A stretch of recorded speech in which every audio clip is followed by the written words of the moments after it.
Hello, আসসালামু আলাইকুম। আমরা বাঙালি। একজন রিক্শাওয়ালা ড্রাইভারকে যখন আমরা ডাকি, "এই রিকশা তুই কাই।" যখন সিএনজি এলাকা ডাকি, "সিএনজি তুমি যাবে?" যখন আমরা প্রাইভেট কার বা কোথাও ভাড়া নিয়ে কোথাও যাই, "আপনি যাবেন?" শুধু গাড়িটা আমরা বিবেচনা করছি। মানে গাড়ির কোয়ালিটিটা দেখে সম্মানটা করতেছি। কিন্তু যেটা রিক্সা চালায় উনি আমাদের থেকে বয়সে অনেক গুণ বড়। তাকে আমরা তুই করে বলি। কিন্তু এটা ঠিক না। যার সম্মান তাকে দিতে হবে। গাড়িটা দেখে আমরা সম্মানটা করি জাস্ট আপনি দেখেন না হল রিক্সা যখন যে রিক্সা চালায় যখন আমরা রিক্সা নিই তখন বলছে, "এ রিক্সা তুই যাবি নে?" আসলে এটা ঠিক না।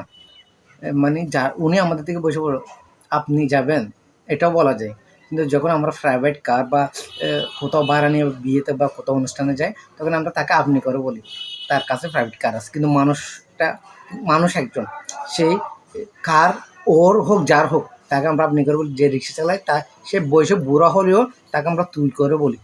তুই তুকারি করে বলি। আর যখন ৳১০ ভাড়া বেশি চায়, তাকে আমরা থাপ্পড় বসাই দিই। আসলে এটা ঠিক না। কত টাকা কোন দিকে কত দিকে চলে যাচ্ছে তার হিসাব রাখি না। ৳১০ ৳২০ বেশি দিতে তার উপর আমরা অত্যাচার করি।